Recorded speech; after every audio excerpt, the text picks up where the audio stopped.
Hey everybody, welcome to our great Thursday. It's Thursday here with me, of course, Edwin Maya on the Conversation Outspoken Opinionated.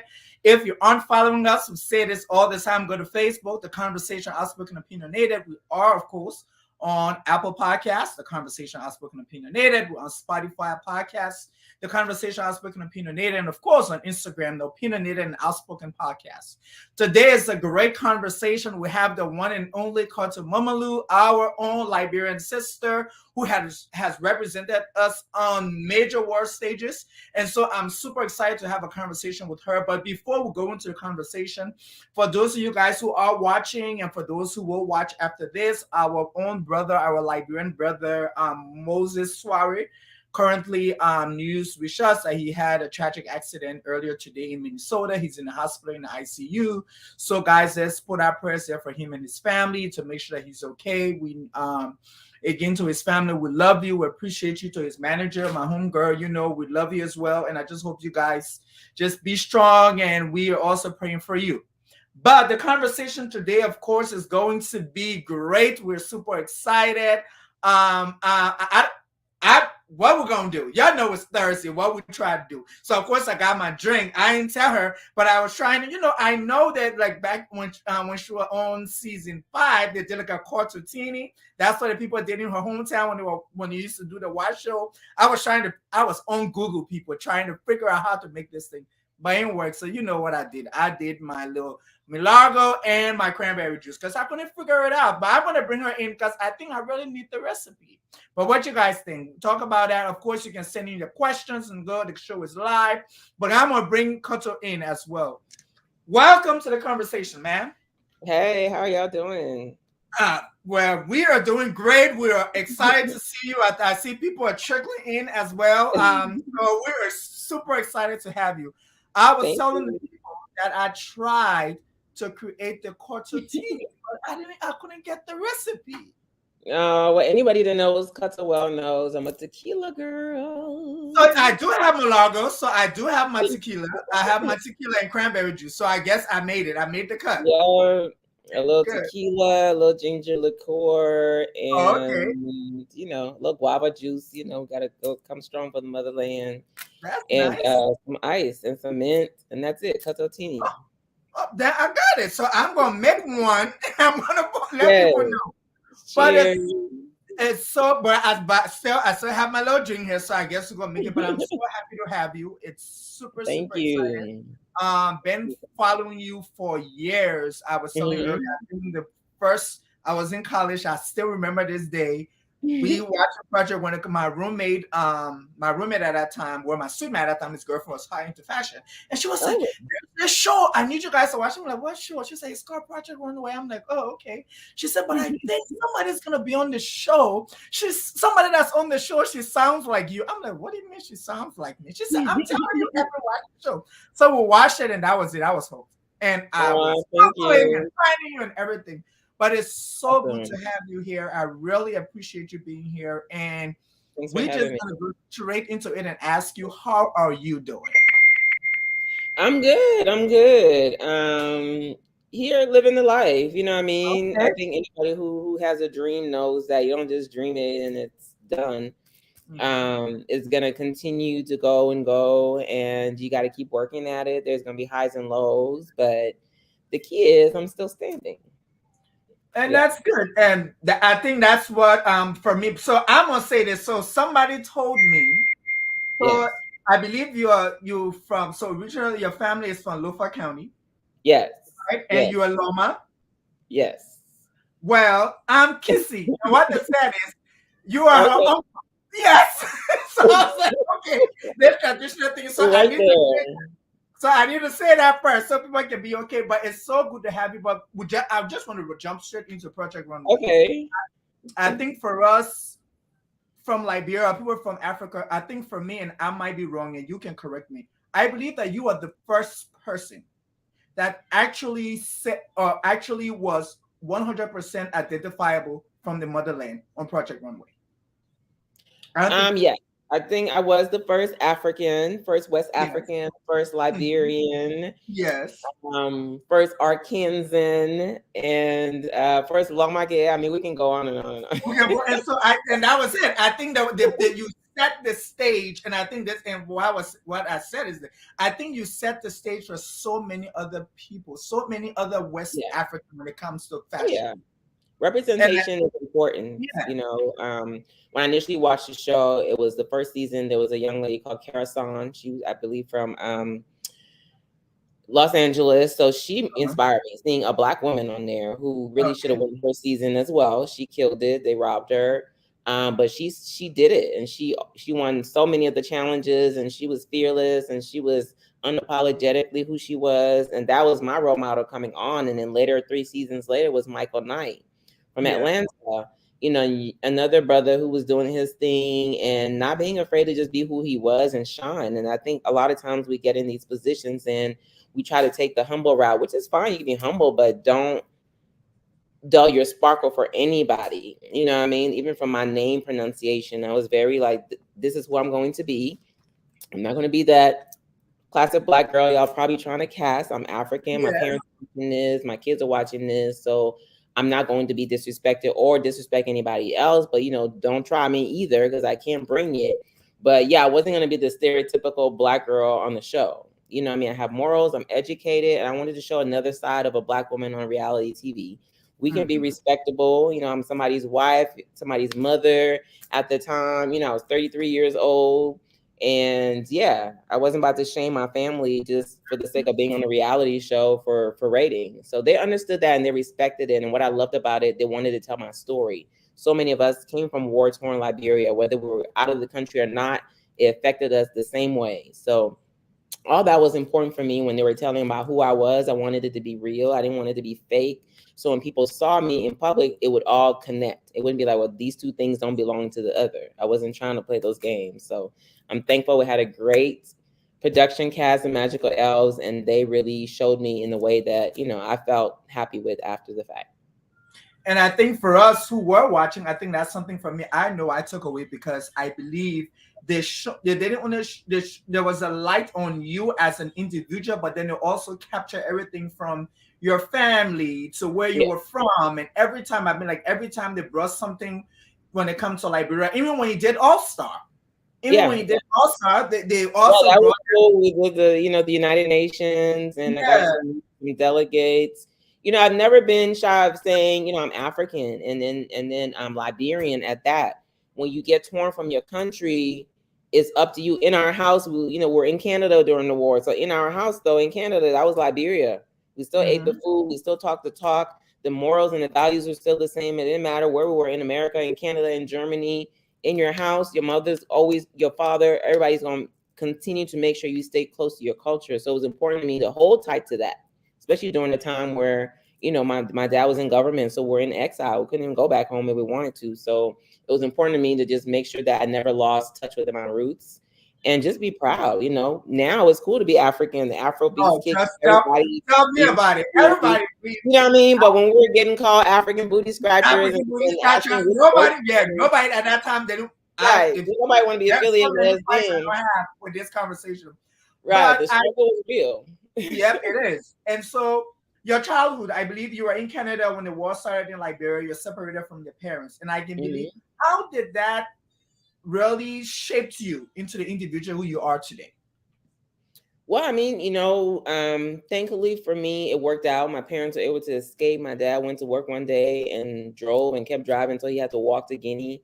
He was determined not to let this take him from us. And although we lost everything, you know, we're privileged. We had money, we had status, but just like everybody else, we lost it all. You know, and that was during my high school graduation year. I graduated from high school and got into the top design school in Canada, and only to find out I couldn't even go. After all that, we couldn't afford it because we lost everything. And when you're a refugee in the country, for those who hate immigration and think we here to steal y'all country, we couldn't even go to school because we weren't allowed to get student loans as a refugee. It's a process you have to go through. So I really just gave up on my dream. And there was a lady at our church, Lutheran church in Canada, that saw my sketchbook, and she told my mom, She didn't think we should wait until we could afford it. She was going to pay for me to go to school because she felt like I had a purpose, and that was God. You know, my mom always said God will find a way. And he found a way from a complete stranger that paid for me to go to design school. And that's why I'm here today. So, you know, it's a debt I could never repay, but that shaped me to be the person I am. That's why I'm so giving. I have so many mentees, and I'm always trying to pay it forward because I feel like she really saved my life by allowing me to go and fulfill my dream. And giving us the opportunity to have you, and now you have become this global brand. Yeah. And so when it comes to the fashion industry, what is your greatest achievement to date? Oh, wow. I don't know if it's so much be the fashion industry. I think my greatest achievement is when I got to go back to Liberia after Project Runway, after making a name for myself. I hadn't been back since the 7th grade, you know. So to go back and to see my face on billboards and to see people, oh, Kato, we love you, you won. Like, they didn't care about the second place. To them, I won, and I gave them hope. And these women whose husbands were taken in the war were looking at me like, because, you know, growing up, went to the tailor, it was a man. It was never a woman. Yeah. The tailor shop is always a man. So to see a woman doing that has always been a man job. To go back and show them these skills and teach them something that I knew, it was really full circle for me. That was my greatest achievement, like to see myself in these kids who looked at me like I was the hope. So in the days where I want to give up and say, you know what, I'm done, I can't, because so many people depend on me to keep going. And they keep me going because I know if I fail, then they're going to fail. You know what I mean? Like, it's just like a domino effect. So we just really uplift each other. But yeah, that was my major, biggest moment in my career, being able to go back home and stand on that soil and say, you know, we got this together. So since we're talking about going back home, did you get to make the dress for Ellen Johnson Sirleaf? I never got to make the dress, but you know what? I met her and we were able to talk. She gave me some country cloth. Okay. Her main thing was just bringing country cloth back. So I actually have designed a few things with country cloth. Somebody recently emailed me and said they had some country cloth from 1960 something that they were going to send to me. Some not some immigrants, but some church people who went there to just, you know, help the different churches. They gather these things, and I think their parents had died, so they said we have all these country club. I said, oh my God, send it to me. So I think with Ellen, it was just about coming back. She wanted us to come back, and so many of us did come back and continue to come back and just uplift the country's name and give it a new look. And that's why I was so you're obviously Black woman, Ellen Johnson Sirleaf. At that time, I feel like the women empowerment and the power of a woman was just raging in West Africa. And so, you know, you get the opportunity to go to Liberia, do all these great things. And then what's next after you come back from Liberia? What happens after? So many things happen. I mean, I've done things I never dreamt about. You know, I've been on TV shows and talk shows and different runways all around the world in Africa. A lot of the things I've dreamt of were just basically, you know, winning the money on Project Runway to start my line, but I got to do so much more. And just to be able to meet different people in different places, from Honduras to Nigeria to Ghana, to coming back to the States, to going to Canada. Like, I really went back to everywhere that my story started, and have full circle moments where I was able to really just say thank you. You know what I mean? All these places I lived and all these people in my life really cultivated who I am today. They really make me this person to be so multicultural. And I'm thankful for my parents who showed me that life wasn't just so small in Liberia. You know, like you can go and travel and you can get educated, but you can come back and you can still stay true to who you are. It didn't matter like where you live, but the person that you became, the legacy that you were creating, that would always live when you weren't there. So that's always been important to me. You know, wherever I did go, to just leave a piece of me so people can see I'm not just this persona from a reality show. I'm a real woman with feelings. You know, anybody who watches the show knows I've never been shy about showing, you know, how I feel and what my choices are in life every day. So talking about reality show, I don't think a lot of people, you know, because reality show now is all dramatic and da da da. A lot of people don't identify stuff like that, you know, with reality show. So I want to ask, have you ever has anybody reached out to you and say, hey, we have this show, we think you would be a good fit to come on any reality show or anything like that? Oh yeah, I mean, I've been invited, but I'm definitely not a housewife. So Okay. you know, um, Uh-huh. for me, it's more about positivity Yeah. and mentorship. If it's something that I feel like kind of aligns with my brand and who I am, I would totally do it. But reality shows have just kind of gone to shit lately. I'm sorry. Yeah. Those No, baby yeah. serials. You Yeah. know what I'm saying? And Yeah. honestly, now people do what they have to do to survive. But for me, it's always been about like it has to represent who I am. Like I'm not trying to go nowhere and, like I said, embarrass my family. Like that's true. Exactly. When you're African, I don't care how old you are, you never want to be the one to shame your parents' name. So no, I'm And good. that's the number one thing. Don't embarrass me. And you're like, okay. Yes, they will cut you off for real. It's That is real. so deep. People don't understand when their parents, when African parents say, don't embarrass them, to be like, what they Yeah. mean? Don't worry about it. Just trust me. I understand what they're saying. Yeah, because my dad didn't even know I was on the show. He said he went to the bank one day in Liberia, and somebody's like, "Oh, your daughter on TV." He's like, "What?" He's like, "What's this TV that somebody said they saw you on?" Like stuff like that. So he didn't really care about that, but he just Yeah. knew it was positive because nobody had anything negative to say.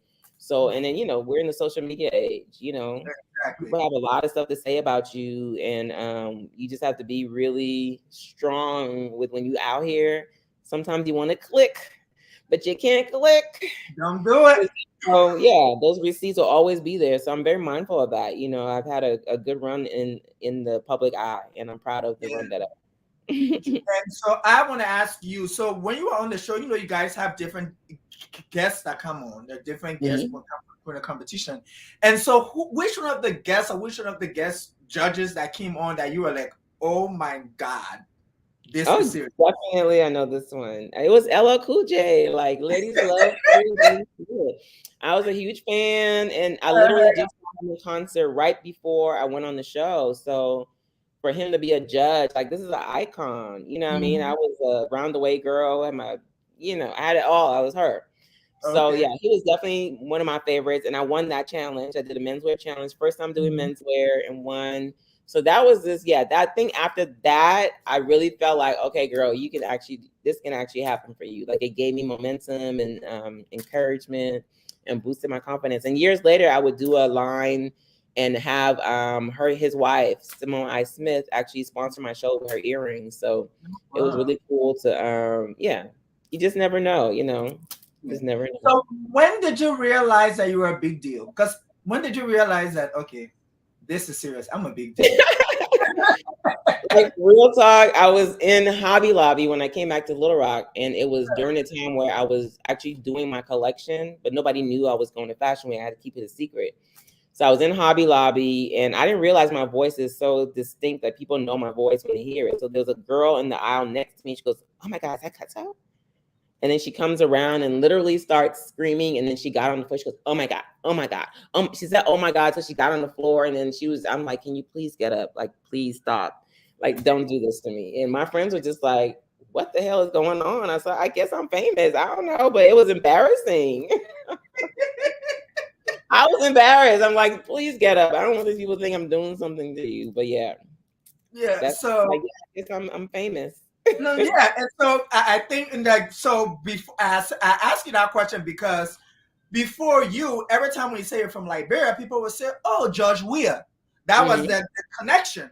And Yeah, then yeah, after Project Runway, it was like, "Oh, Korto Momolu, the girl that was on Project Runway." yeah, I was like, yeah, we're from the same country. And then the yeah. famous question is, "So have you met? Do you know them?" Like I mean, it's no. very possible, you know what I mean? Like, you're So small. you're like, they're like, very small. Have you met George Weah? So that's why, and then Yeah. you said meet her. What is one fact about you that people really don't know? Actually, I used to be really shy. Like, I never used to I was speak. going to say that. I forgot. I was like, she probably I shy. never used to speak. Like, most of my classmates now are like, who are you? Like, where did this come from?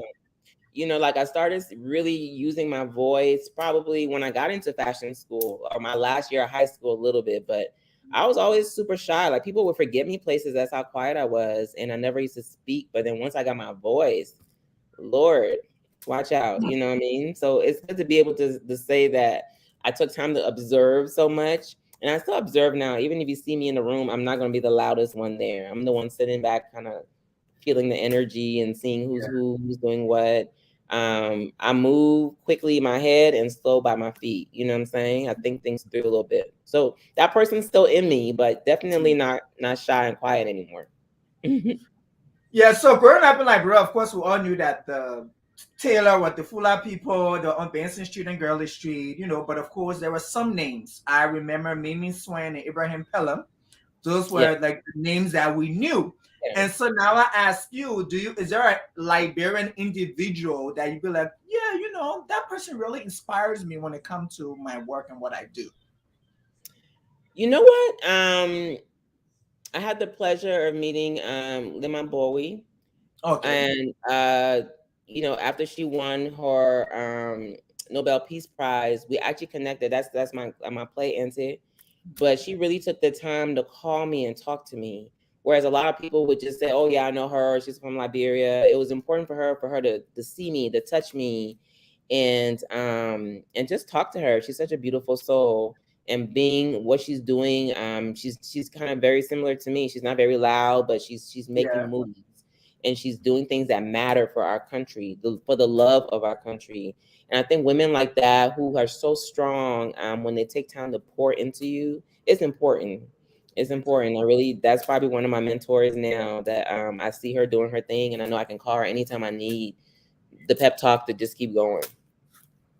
And I like that you actually, because someone that I respect so much. Oh yeah. I watch every video she put out and every Yeah. tweet and everything, because I Yeah. think everything It's the about her real is, thing.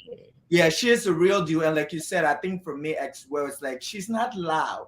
There's not too No. much going on. She just do little things here and there, and then you watch it, be like, oh my God, that she did that one thing, but it affected thousands of people. And I think, it's very selfless, and it's definitely for the love of Liberia. And I think more of us get on that bandwagon for the love of our country, because we definitely got a long way to go. We do. And so I want to ask you about the CBD line.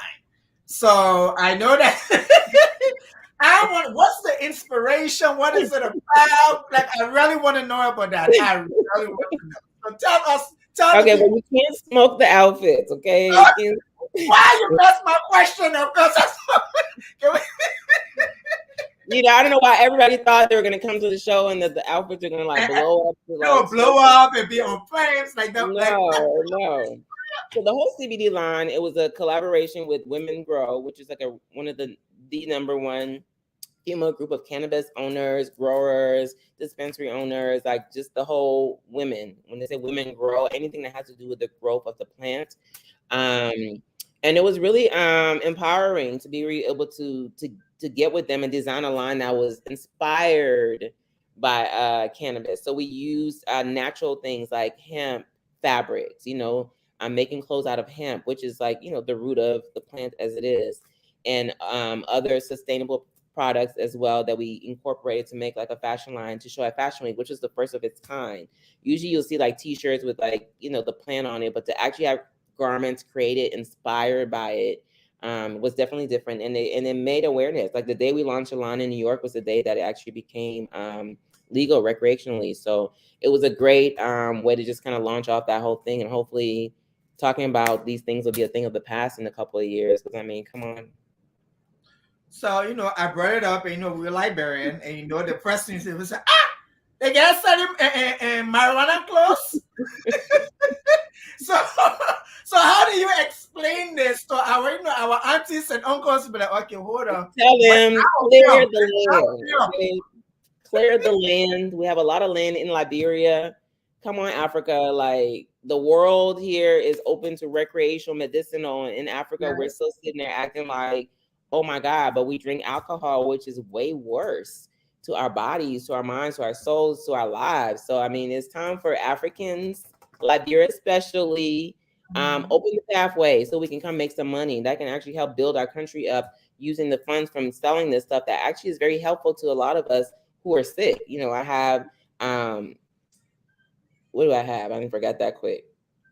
I have arthritis, and so many other joint issues that I use the CBD and whatever the oils, the potions, and the plant itself to actually help me. I have anxiety that I suffer from. So, I stopped taking medicine years ago because I don't like just taking medicine to take it. So I think once we look at it differently, it changes. Like my mom is one of those people. She's one of those Liberian people. And I actually changed her, during 2020, she ended up getting stuck with me here in Arkansas. And I was able to change her mind and how she thought about it. We started small with CBD products. And I was like, you sitting here in pain, you could be putting these lotions on your knees, on your elbows, and going and sleeping real good. Take this gummy and go to bed. It's not going to hurt you. It's legal. And she would be like, oh, that medication was yeah, exactly. So I was able to turn her around. Yeah, exactly. So now she'll tell her friends, and that's how we can change the stigma. So the whole Women Grow show, that's what it was about, just starting the conversation and killing the stigma of it. Because I mean, let's be real, people. We've done way worse things. Okay. Exactly. But but look, you're a mom, you're a wife, you run your business. There's so many other things you're doing. How do you stay afloat? It's hard because I'm a giver. I always used to put myself last. And most recently, and probably since 2020, I started changing all that. Now it's, we're all going to be on the same playing field, or I'm going to have to put myself first sometimes. And, as Black women, we just naturally just go and oh, we're so strong and all that stuff. All that's done. Like now I try to find time for me, find time for Korto. I do things that only benefit me.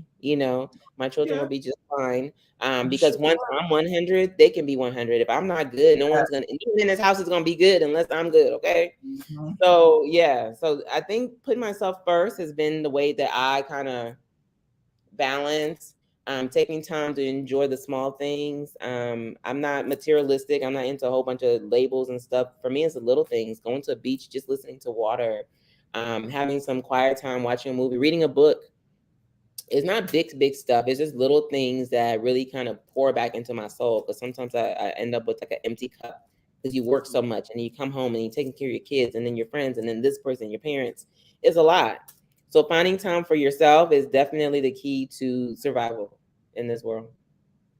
And so, so COVID happened. We've all tried to find this inner person of, you try to, okay, so what am I really called for? What are the things that I do? And I know you doing a lot of stuff, but when COVID happened, were you able to take the time and sit down and just recollect? Definitely. I mean, I didn't have a choice because the entire fashion industry shut down. Yeah. So, I started working out. I started taking walks every day. I walked like 10 miles a day during COVID because I was also a kindergarten teacher, and that was very stressful for me. Okay. My baby was in kindergarten. My daughter was in 10th grade. So helping them through virtual, like I said, my mom was with me. Any Liberian parent and child knows when your parents live in your house, they treat you like a 10-year-old. So that was that. I started a garden, I built a whole garden in my backyard and grew things, and just the joy of doing that with my mom and my son. That was something that we did together. And just learning about that, stuff that, we did in Liberia. My grandfather had a farm. So it was good to just sit back and really just chill for a minute and slow down. I didn't realize how busy I was until I had to slow down. And then now that things are starting back up, I don't think I want to go back to that other life. I want to find a balance in the middle of it and see how I can still be busy, but still be here and have time for myself, for my kids and everybody. And, but still be able to do the things that I want to do in my career. So have you ever had a time where, you got in a job or got a gig or got a show and you realized that wasn't for you? And you were like, I'm okay. Oh yeah, there's been many of those shows. And yeah, because people take your kindness for weakness. There's a time where, especially after 2020, people have more access to me because everything has shut down. So I was the one responding to emails and calling people back. And I just feel like people get to the point where they take you for granted, or they take your kindness for weakness. So yeah, there have been many of things where people have, put my face on things and I'm like, no, you can go ahead and take that off or get sued tomorrow. Because I mean, or they want to just take so much from you and then they don't want to pay you. They want to give you exposure. I'm very exposed. I'm internationally known. You can Google me. So I don't need any more exposure. What I need is funds to continue this dream. What I need is, if you're going to give me an opportunity, that opportunity has to be worth more than whatever money that I'm asking for. Then I can say, okay, well, you know what? I'm going to get way more out of this than this $2 over here. So yeah, make it worth it. But I think that's where we are now in life, with social media and people feeling like they can just get to you immediately. There's a lack of respect now that's kind of floating around that you kind of have to claim up and let people know that no, you don't have access to me. Just because you follow me doesn't mean you right before me. Yeah, I can shut that down in a minute and I can block you. And yeah, you can hear from my me best again. friend, block button. Yeah. But yeah, stalkers are real. I have a few. Oh yeah. And we have so we are, we have people in our lives, we have things going on. But I want to ask you, how have you been able to, I don't know if that's something that you do, but Korto the designer and Korto the person, is there a difference, or you're working to merge both? No, there's a difference. And my friends know, if I have a party, don't come here with your phone posting. If my family come over, yeah, we're not recording everything I do. Oh, Kato's in the bathroom now. Like, come on, you will get cut off real quick. I like my privacy. I give so much to the public that what I give is what I give, and what I don't give, you just have to guess or figure out. If you're gonna be friends with me, you have to be friends with me, or family with me. You can't be both. You can't be a fan and my friend. You can't be a fan and my sister or brother or auntie. You have to decide that I'm the same person I was before I went on this show. So when the cameras go off, I'm still her. I'm the same chick. But I don't want to be at a party being interviewed. Anybody who knows me knows I'll catch an attitude in a minute, and it's a horrible attitude. But I would. Don't interview me if you see me out. Go read a blog somewhere and get the answers. But yeah, I want to chill when it's time to chill. And when it's time to work, I want to work. But there's definitely a shut up for that. And I don't mix the two. Since COVID, I've had to, start working at home. So there is like a mixture of my home life, but I will shut that part down. And if I'm doing this is what I'm doing. And I think everybody got the message now. It's just strangers. You meet strangers and they get excited. I'll take a picture. But if it looks like I'm busy with my family or I'm doing something private, just be respectful, because you give so much. And I see things now so differently with other celebrities, big celebrities. I'm just, over here. But I respect their time more now because I understand it. When you're just out to eat with your family and there's a fork on your mouth and someone's taking a picture, even though you've asked them to just wait. Like, people are so disrespectful. It's disgusting. But yeah. And I asked you that question because I was going to go into this whole thing about where, I feel it's like, their celebrities go out and people think it's okay to just take their pictures and do this and do that. And you have these bloggers now that would just randomly take somebody's picture and put it up. And you just like, why you had to take that picture? And so I asked, like, how do you handle that in that space where you really protect your space? Because I think you really protect your space really well. Oh, yeah, I do. It depends on the people around you. Your team is just as good as you are. If your team is out here, the main ones leaking all your information, then yeah. Like, I have people around me who protect me more than I protect myself. Like, my manager used to hold my hand, like, come on, let's go. Like, it was rough. So like, yeah, having people around me that I can trust, who I can trust around my family, like especially like my children, is very important. And just knowing that I don't put myself in every situation. Every invite is not a good invite. You don't have to go to everything. You don't have to be on everything. You don't have to say something about everything. The things that matter to me, that are important to me, you'll see me talking about it on social media, or I'll show up. But just to be popping off for likes and clout, that's not me. I don't really care about that stuff. I don't want no extra attention on me, because I like to just live my life. Don't bother me. If you see me at the pool chilling, keep rocking. Let me enjoy this sunshine. Okay. Let me enjoy myself. Yeah, but having that face though, you got to have that face sometime, because the face that you have usually tells people I'm not the one. The problem is they should be able to read that face, because they can read it. They can read it. They're like, oh, she's so mean. Sometimes people can't read the face and you're like, not today. Yeah, and some people don't care about the face, which is fine. Yeah. But yeah, like, I can't. I'm one of those people, like, if I'm thinking it, my face, I can't hide my emotions sometimes. So when I'm irritated, it shows. And you got to decide if you want to come in and face it, or keep checking. But so, Africans in general, we don't respect art. We don't want to pay for arts. We think that, what? So you close, my friend, man, that I get. So it's annoying. It's extremely annoying. And that's how, like, so, and when I met, do you have I think when the first line, you had these handbags that had like, I think it was a tusk on The it. horn, yeah. Mm-hmm. And I bought one for my mom. And I remember she Mm-hmm. would go out and somebody asked her where you got it from. It was her brother. And she said, "Oh, my son bought it from me." Like, where you got it? I said, "Oh, Cotton Model, like brand designer." And of course, you go check. All of that. I'm just like, but you're walking around here with that label on that costs Right. more than that bag. Thank you. So I want, so A label that disrespects Black people every given chance, by the way. yeah. How are you managing that? Because I know our aunties and be wanting you to make their wedding outfits for free. I mean, the aunties, they're mad at me. I know. I literally last year told my mother, don't tell none of your friends to call me. None of them are allowed to call me. Don't, all my friends know, don't ask if they have a budget before they call me, because I'm not doing it. You know what I mean? When you go to the store, you spend so much on the dress and it doesn't even fit you. Now you want something that's gonna fit your body perfectly. You want me to wait for your appointment because you 20 minutes late from picking your child up. And I mean, the list goes on. Like, come on. And then you don't want to pay me but $2. I've had that conversation so many times where people think they can just come get a custom dress for $100. Like, where? You can't even go to Dillard's and get a custom dress, let alone a decent dress for $100. So I think we just have to do better. Black, white, whatever, green, purple, do better, because you're here paying the Gucci's and the Louis so much more for stuff that just being stamped. It's not even, they don't even have the decency to even embroider the stuff no more. They're just stamping the stuff now. Stamp, $300 for some slides. And y'all gladly skip over there and pay for it when a custom bag that no one else has, because my bags are all custom, is one of a kind. If you buy one, you're the only one that has it. And the highest I've sold any of my bags is like $450, $480, real heavy. You have a real deal bullhorn. Like, come on. And I make that stuff by myself. My hands have touched it.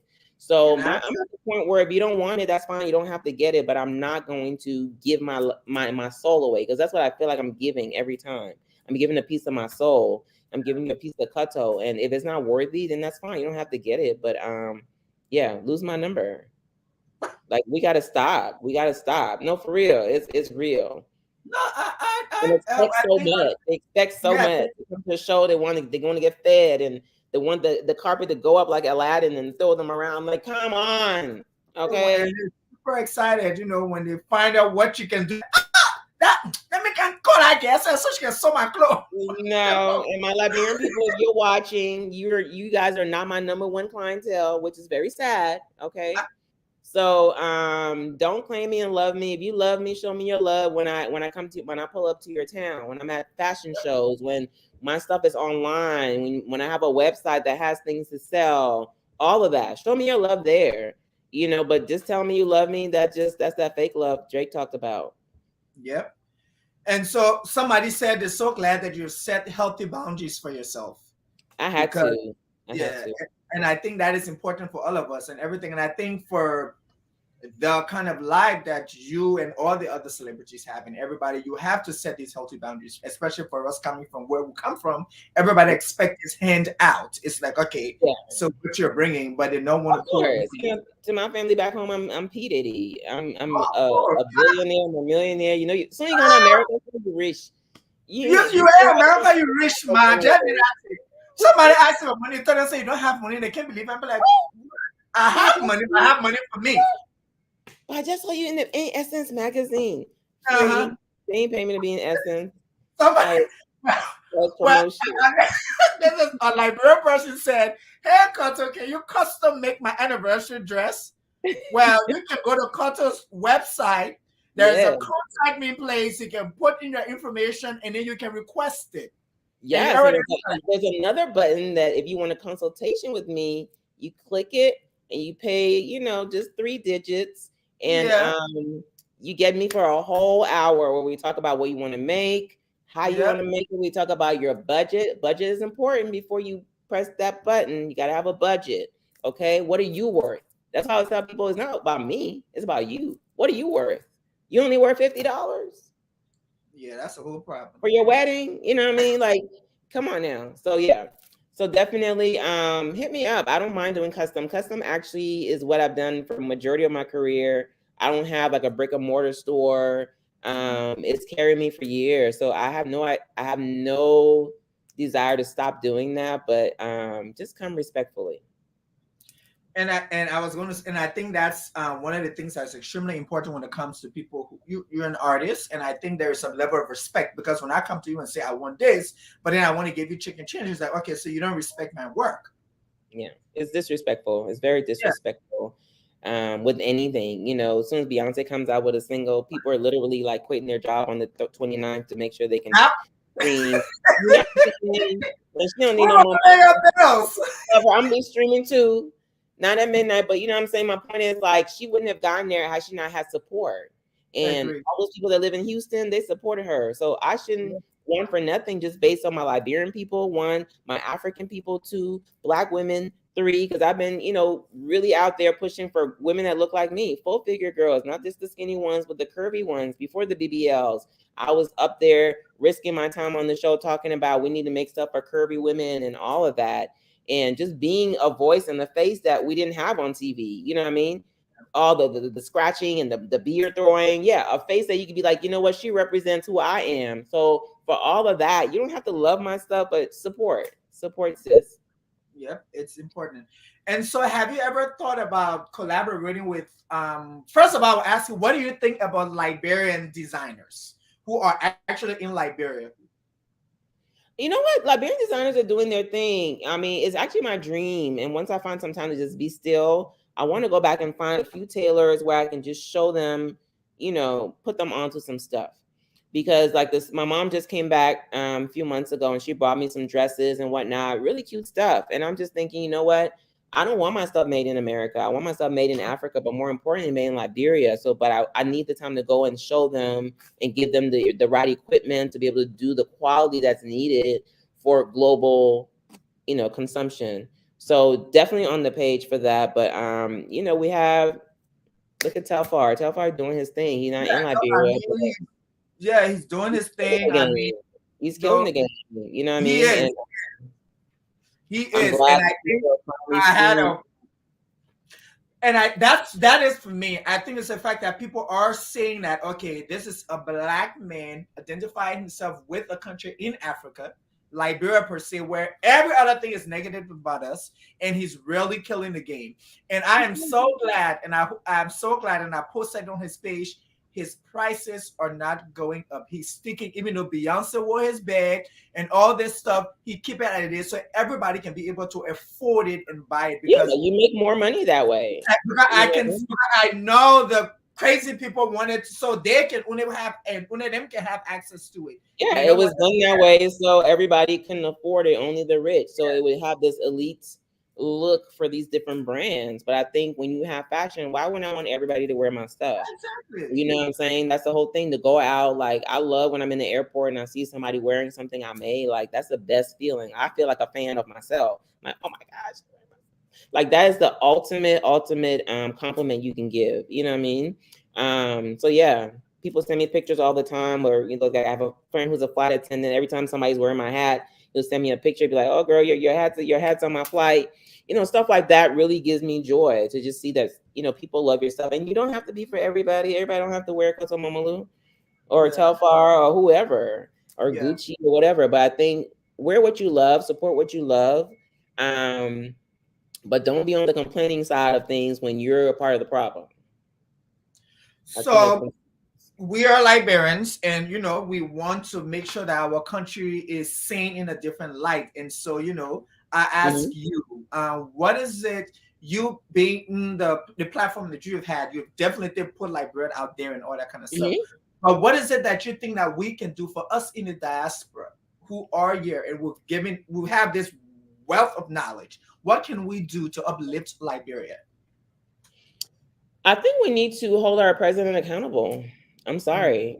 To have a time now where airlines are canceling flights to Liberia because we don't even have the basics of a lighting on the runway. I was on one of those flights, by the way. You see what I'm saying? Like, that's just crazy.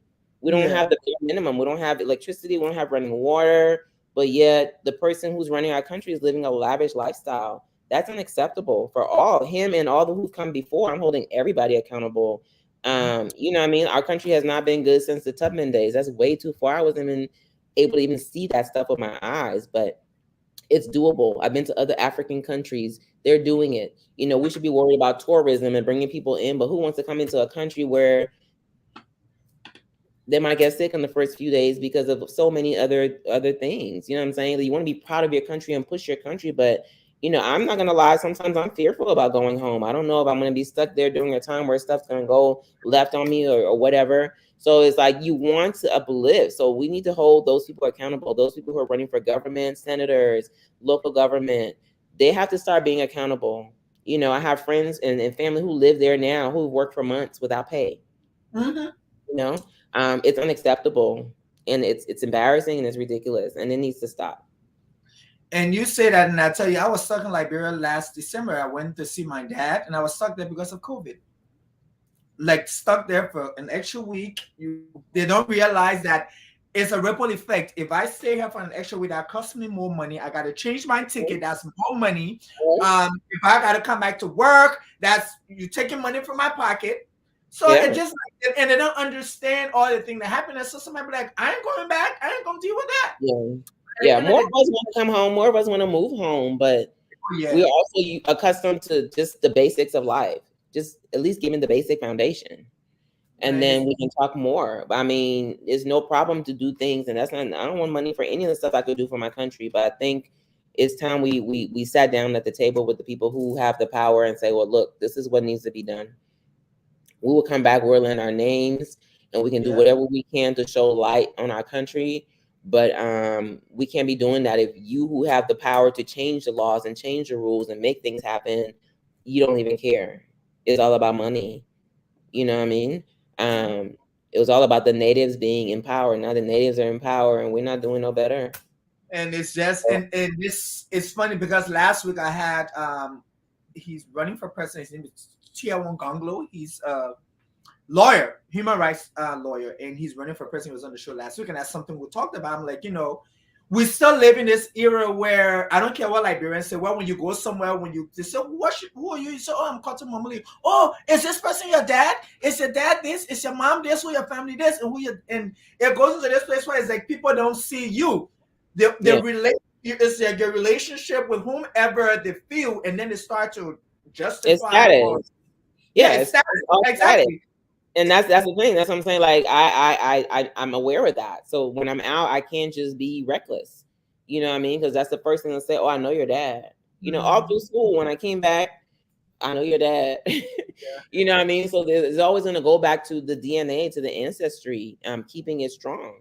But I think we need to hold everybody up to that. You know what I'm saying? Everybody needs to be held accountable. They have to be. I think for me, and I asked him, and I asked him last week, and I said, you are one of the people who wants war crime court to come in Liberia, and so there are a lot of people who have this question. I'm going to ask you this question: if you become president, are you willing to prosecute Madam Ellen Johnson Sirleaf for her part, even though she became president, play in the war? And of course, he's a politician, so he gave me a political answer, but I think we need to come to that place where we need to hold all of them to the fire. Every one of these has to, you know what I mean? Like, it's one thing to celebrate somebody because of this, but then once you find out that, the country didn't turn out any better because they were there, the country didn't excel anymore because they were there. In fact, it's worse. Then none of those things matter. None of the first matter if you're just contributing to the problem. There's nothing to be proud of there because you're a part of why we're not where we need to be. There is so much hope, and they always call it the great African hope, and then nothing happened. The same thing. I think we need younger representation in Liberian government. We need more educated representation in Liberian government. Not just somebody who just thinks they can be president, because it's not a small job. It's not like here in America. The president in Liberia does have more power than the president in America does. President in Liberia, most African countries, what they say is gonna go, period. It's not like here how you have to go through the cabinet. Like, it's not like that here. If the president say this is how it's gonna be, this is how it's gonna be. So that's what I'm saying. If you really want change, it would have happened by now. We've been giving a lot of aid. We've been getting a lot of money. We've been given a lot of access to things that help the country that have not been helped. There's no reason why we're in the state that we're in right now. There's no reason. but greed. I I'm sorry. posted today, I read something where somebody said that there are the 103 legislatures and they all received $30,000 a couple of weeks ago. It's over $3 million. And your country don't have water, there is no light, No there light on is the wall. there is no good education, healthcare is a mess, and individuals can divide over $3 million, and we sit there and we sad. It's very sad, and it's hard. Like I said, it's embarrassing. I want to be a helping hand in the future of our country where we can say, you know, because of this, we're able to do this. I've had family members die of small stuff. Yeah. Stuff that here in America, you can live for years after having. So we just need to do better. We need to do better. Yeah, but before we go, I want to ask you, what is it that you can leave with us? We leave with the Liberian girl that might be watching and, you know, still have hopes in their dreams. What do you say to them? I say regardless of where you're at, whether you're in Liberia, whether you're here, whether you're not from Liberia, wherever you are, just having a dream, period. You can't just think it in your head. You know, growing up, I had these thoughts of what I wanted to be and what I wanted to do. But until I started speaking it out of my mouth and putting it in the universe, things never happen. If you're just thinking about stuff in here and nobody around you knows you want to be a doctor or a fashion designer or a great dancer on Broadway, those are just fantasies. Fantasy is what happens in your head when you start speaking it and talking to people about it and moving your feet. People always say, you know, pray, that's fine, but pray and move your feet. Yep. Yeah, pray and move those feet. You got to do it because as soon as you put it in the universe, things just start happening. God starts bringing people to you. Be like, oh my God, I just said that this morning. And then today I got this email about a casting call. You have to put it in the universe. He's just waiting on you. Sis, brother, you stop me yourself. Get out of your own way. Speak it. I always say dream, dream, repeat. And dream, believe, repeat, and then just keep doing it. It's a cycle. You're never going to just keep doing the same things and then it's over now. This is the beginning, this is the middle, this is the end. It's a constant cycle. You got to repeat it. And the dreams will still keep coming and the visions and the upgrade will still keep coming, but you got to keep speaking it and putting it out there. And God's just waiting on you to move. So just get up and move. And I swear on everything, you'll see a difference. Keep pushing, y'all. It's hard out here for everybody. Ain't nobody here just doing great. Okay? No. Like Beyonce said, you won't break my soul. Don't let them break your soul. Take your peace and cover it. Cover yourself with what you don't need. Sometimes it's our own family, but take the people out of your life that are stopping you from being the greatest person you can be. We have this one life, and COVID showed us that it's so short. Get out there and live your life, y'all, because time's ticking. Thank you guys for supporting me. Thank you guys for always having my back. It's been a great ride. I wouldn't do anything different. I come in second all over again just to be the Liberian girl who paved the way for others to see that we are beautiful people. We have dreams. We're immigrants. We're not here to take nothing from nobody, but we're here to live a dream. Every child deserves to have a dream and fulfill it. And I'm so thankful that I was blessed enough to live mine full out in front of the world. But be blessed. And I love y'all. Thank y'all for having me. And thank you for being here. We appreciate you. The conversation was great. So many people were commenting and sending messages. And so I said, thank you so much for being here. It's an honor to have you representing us out there in the world and letting people know that that small little country, there are great things that can come out of it. And so I appreciate you. And I said, thank you for just being here. We look forward to many more cuts of Momolu designs. I'm waiting for the men.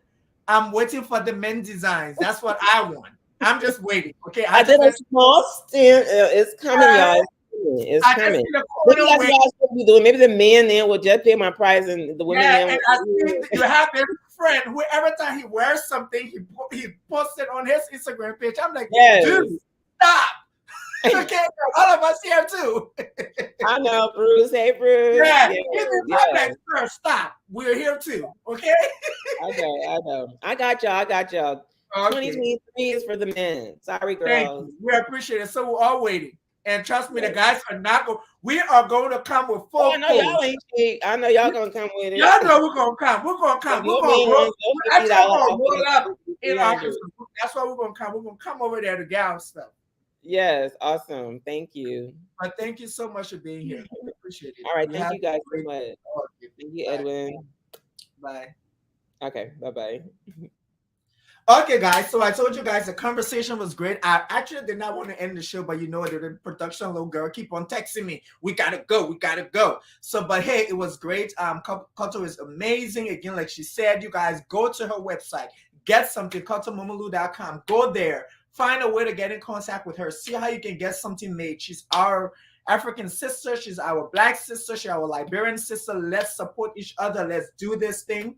And again, thank you all for watching the conversation, for supporting us who are on Facebook, The Conversation Outspoken Opinionated, on YouTube, The Conversation Outspoken Opinionated. Of course, we're on Apple Podcasts and Spotify, The Conversation Outspoken Opinionated. And I said thank you guys for watching, and I hope you all have an amazing Thursday. And I'll see you next week with Bernice Mulva. Yeah, guys, see Liberia clearly. So I hope you guys gonna be ready, because y'all know she got a big mouth.